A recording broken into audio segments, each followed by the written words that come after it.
This episode of Tekzilla Bytes is brought to you by the National Highway Traffic Safety Administration.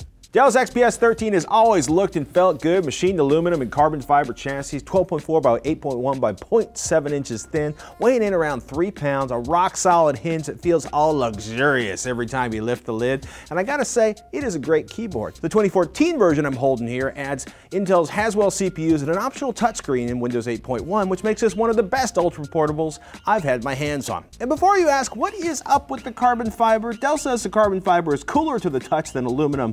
I gotta say, I've always had reservations about the chiclet look and keys, but I'll say it again, they feel good with great tactile feedback. I like typing on this thing. Not my favorite touchpad. There's no mouse buttons per se on the large rubber pad. You basically tap the bottom left or right to tap. You get used to it fairly quickly, and like most ultrabooks, the port situation is minimal. A pair of USB 3.0 ports with Dell's power share. That means it's always on for charging, even when your laptop is asleep.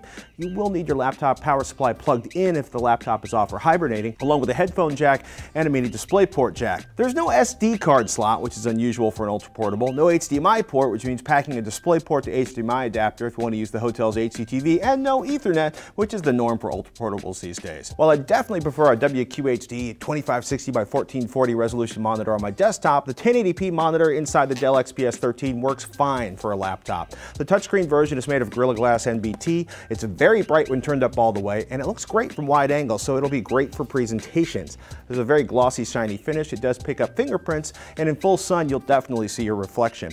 The speakers sound better than they should for pretty much being in the bottom of the laptop, but you'll want external speakers for any kind of large room or serious listening.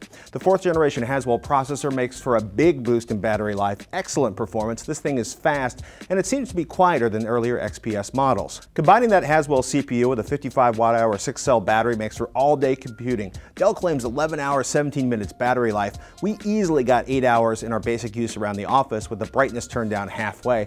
Max out the processor and the brightness, you might dip closer to 5 hours under abusive use. Intel HD Graphics 4400 means meh for all but the lightest of 3D gaming, and that's pretty much normal for an ultra portable. The 128GB SSD inside the XPS isn't the biggest we've seen, but it helps it to boot in around 10 seconds. That's about 3 times as long as it takes to buckle your seatbelt. That's a message from our sponsor, the NHTSA. They want to remind you to click it or ticket. Police are going to be out in force clicking people who don't use their seatbelts. It's stupid to drive without using a seatbelt. Take 3 seconds to buckle up and keep enjoying life. And remember, day or night, click it or ticket. Now, back to the XPS, 802.11 AC and Bluetooth 4.0 from an Intel AC7260 Wi-Fi board. AC is fast if your router supports it. A built-in webcam, 1.3 megapixel. Shockingly good. Natural colors, even exposure. I really enjoyed using that. The cost, $1,049 for the Core i3, 4 gigs of RAM, 128GB SSD, Windows 7, and no touchscreen. If you need more memory, you're going to need to bump up to the $1,299 version, which delivers 8 gigs of RAM, a Core i5, along with a touchscreen and Windows 8.1. This is a very comparable model to Acer's S7 and the MacBook Air 13 in terms of performance, fit, feel, and finish, and you should definitely check it out if you're looking for a new, slim, ultra portable.